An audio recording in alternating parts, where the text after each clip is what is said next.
Okay, next നമ്മൾ discuss ചെയ്യാൻ പോകുന്നത് joint products and byproducts ആണ്. എന്താണ് ജോയിൻറ്റ് പ്രോഡക്ട്സ്, എന്താണ് byproducts? When a group of individual products is simultaneously produced with each product having a significant relative sales value, the output are usually called joint products.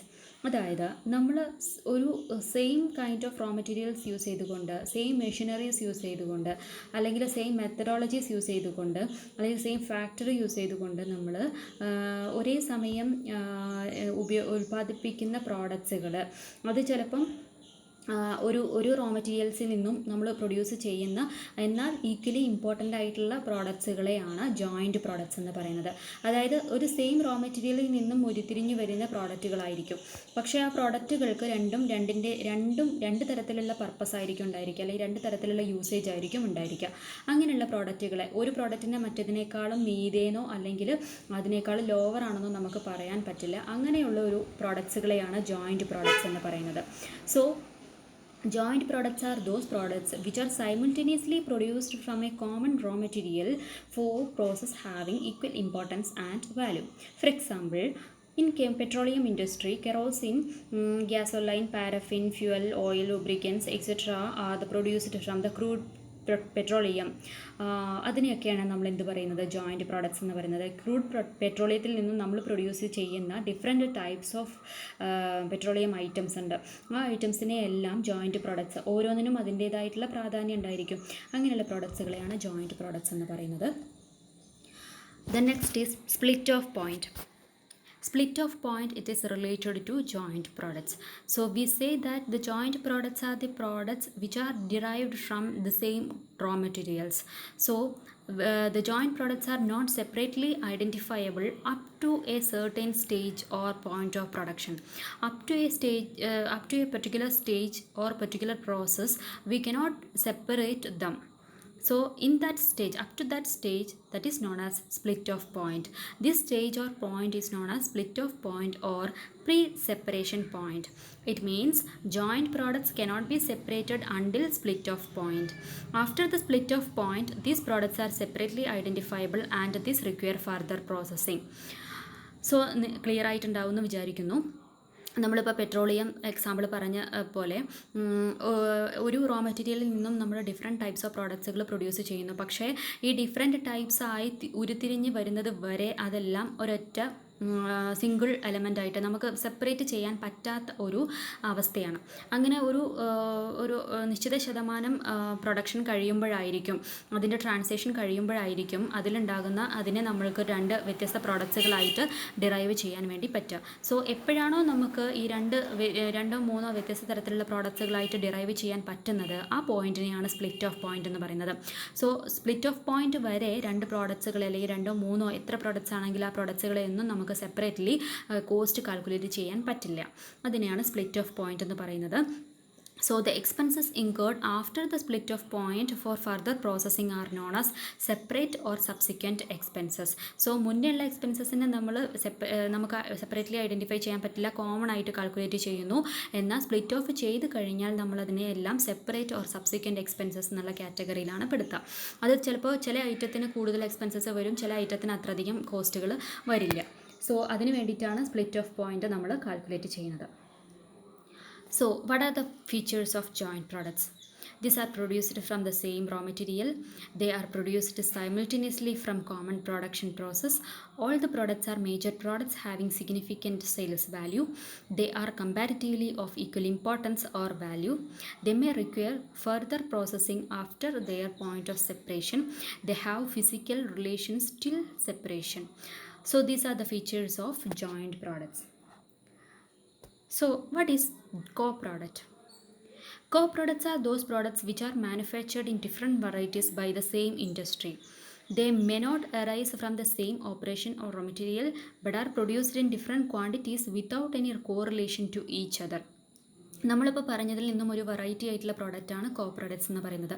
Co products ഉണ്ടാക്കുന്നത് ചിലപ്പോൾ ഒരേ raw മെറ്റീരിയലിൽ നിന്നും ആയിരിക്കില്ല, പക്ഷേ ഒരേ ടൈമിൽ നമ്മൾ മാനുഫാക്ചർ ചെയ്യുന്ന ഡിഫറെൻറ്റ് വെറൈറ്റിയിൽ പ്രൊഡ്യൂസ് ചെയ്യുന്ന ഒരു ഇൻഡസ്ട്രിയിൽ തന്നെ നമ്മൾ ഉണ്ടാക്കുന്ന പ്രോഡക്ട്സുകളെയാണ് കോ പ്രോഡക്ട്സ് എന്ന് പറയുന്നത്.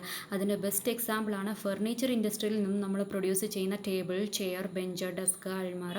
ഇതെല്ലാം എന്താണ്, different types of products, different varieties ആണ്, ഡിഫറെൻറ്റ് ഓപ്പറേഷൻസ് ആണ് എല്ലാത്തിനും യൂസ് ചെയ്യുന്നത്. ചിലതിന് ഡിഫറെൻറ്റ് മെറ്റീരിയൽസ് ആണ് യൂസ് ചെയ്യുന്നത്, പക്ഷേ സെയിം ഇൻഡസ്ട്രിയിലാണ് ഇതെല്ലാം വർക്ക് ചെയ്യുന്നത്. സോ അങ്ങനെയുള്ള പ്രോഡക്ട്സുകളെയാണ് കോ പ്രോഡക്ട്സ് എന്ന് പറയുന്നത്. So, what are the differences between the joint products and co-products? Joint products simultaneously produced, enal co-products the quantity depends upon. So, co-products are separately produced. Then joint products, there is no separate identity till split of point, but there are separate identity throughout the manufacturing process in the case of co-products. Then in the case of joint products, all the cost up to split of point are joint or common cost. But in the case of co-products, there are no joint cost. If there is any joint cost, it will be very small. Then in the case of joint products, the quantity of joint product depends on the nature of product or process. But in the case of co-products, the quantity depends upon the managerial policy. Okay, so these are the differences between joint products and co-products. So I think you understand the basic differences between these two. So we next portion is methods of apportionment of joint cost. So we need to apportion the joint cost. ഈ joint costനെ നമ്മൾ different category ആയിട്ട് apportion ചെയ്യുക എന്നുള്ളത് ഒരു difficult ആയിട്ടുള്ളൊരു ടാസ്ക്കാണ്. So ഈ അപ്പോർഷൻമെൻറ്റിന് നമ്മൾ ഡിഫറെൻറ്റ് മെത്തേഡ്സുകൾ യൂസ് ചെയ്യുന്നു. സോ ഇതൊക്കെയാണ് different types of methods: average unit cost method, physical unit method, survey method, contribution margin method, sales value method, sales price method, net realisable value method. ഇതൊക്കെയാണ് different types of methods of apportionment of joint cost. Okay, so അതിൽ ഓരോന്ന് എന്താണെന്നുള്ളത് നമുക്ക് നോക്കാം. അതിൽ first one average unit cost method. Average unit cost മെത്തേഡിൽ പറയുന്നത്, under this method the joint cost is apportioned by using the average unit cost. Average unit cost എന്ന് പറഞ്ഞിട്ടുണ്ടെങ്കിൽ ഇറ്റ് ഈസ് ദ കോസ്റ്റ്. എങ്ങനെയാണ് ആവറേജ് യൂണിറ്റ് കോസ്റ്റ് കിട്ടുന്നത്? Total cost divided by the total number of units produced. So average cost per unit of each product എന്ന് പറയുന്നത് എല്ലാ പ്രോഡക്ട്സിനും same ആയിരിക്കും. This method is can be used suitably in case of all products are capable of being measured in terms of the same unit.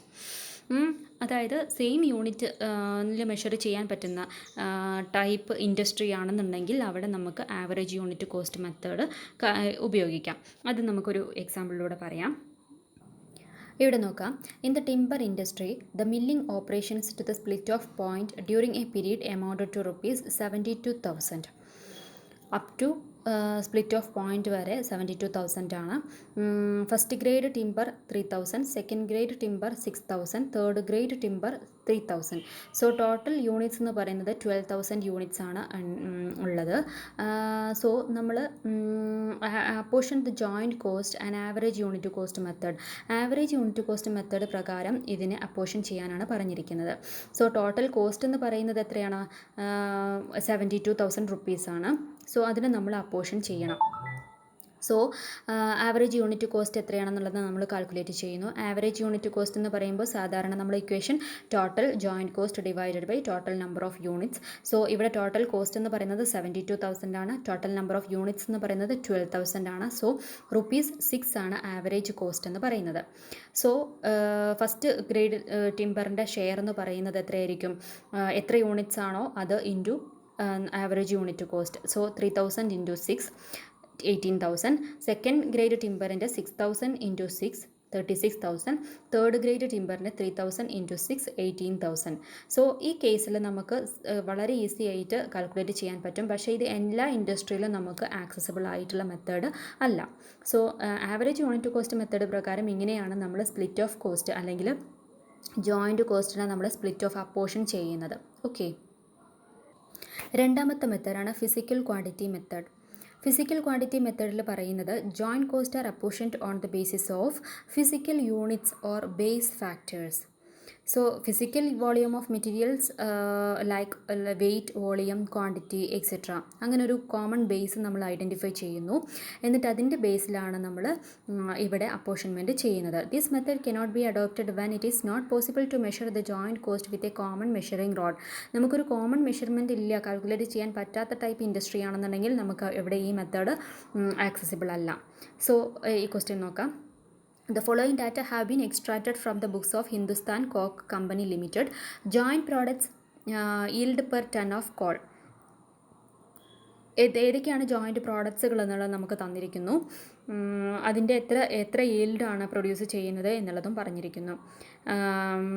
Then the price of coal ₹80 per ton.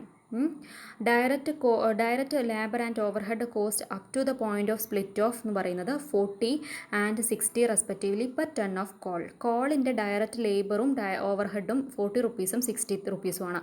So material cost 80, then labour cost 40, then overhead cost 60 കോളിൻ്റെ. Then calculate material, labor, overhead and total cost of each product on the basis of weight.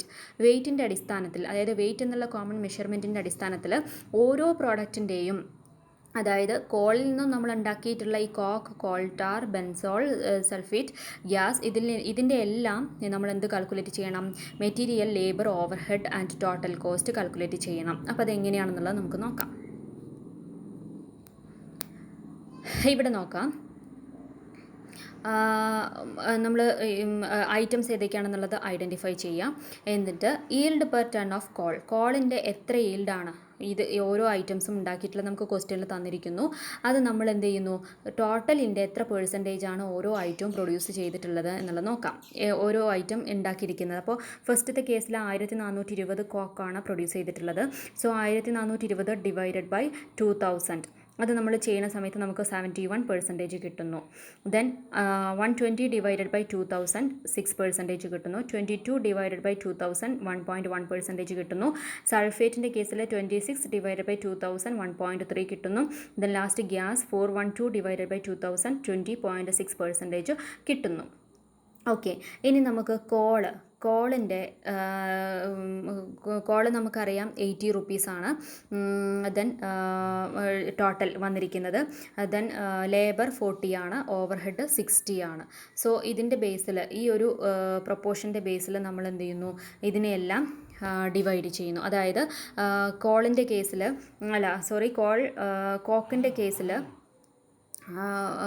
Share calculate ചെയ്യുന്നത് total 80 എന്ന് പറയുന്ന material കോസ്റ്റിൻ്റെ 71%, 80ൻ്റെ 71% 56.80, 80ൻ്റെ 6% 4.80, 8ൻ്റെ 1.1% 0.88, 8ൻ്റെ 1.3% 1.04, then 8ൻ്റെ 20.6% 16.48. അങ്ങനെ നമുക്ക് call direct material cost കിട്ടി. Then direct labour cost ഇതേപോലെ തന്നെ നമ്മൾ ടോട്ടൽ 40 ആണ്, അതിന് നമ്മൾ ഇത് പെർസെൻറ്റേജ് ബേസിൽ അപ്പോർഷൻ ചെയ്യുന്നു. ഓവർഹെഡിൻ്റെ ചെയ്യുന്നു, ടോട്ടൽ കോസ്റ്റിൻ്റെയും ചെയ്യുന്നു. സോ ഈ മെത്തേഡ് യൂസ് ചെയ്തിട്ടാണ് നമ്മൾ ഈ മെത്തേഡിൽ ഇങ്ങനെയാണ് കാൽക്കുലേറ്റ് ചെയ്യുന്നത്. അപ്പോൾ ഇവിടെ ശ്രദ്ധിക്കേണ്ട കാര്യം, ഒരു കോമൺ മെഷറിംഗ് റോഡ് ഉപയോഗിക്കാൻ പറ്റാത്ത സിറ്റുവേഷനിൽ നമുക്ക് ഈ ഒരു മെത്തേഡ് അഡോപ്റ്റബിൾ അല്ല. ഓക്കെ.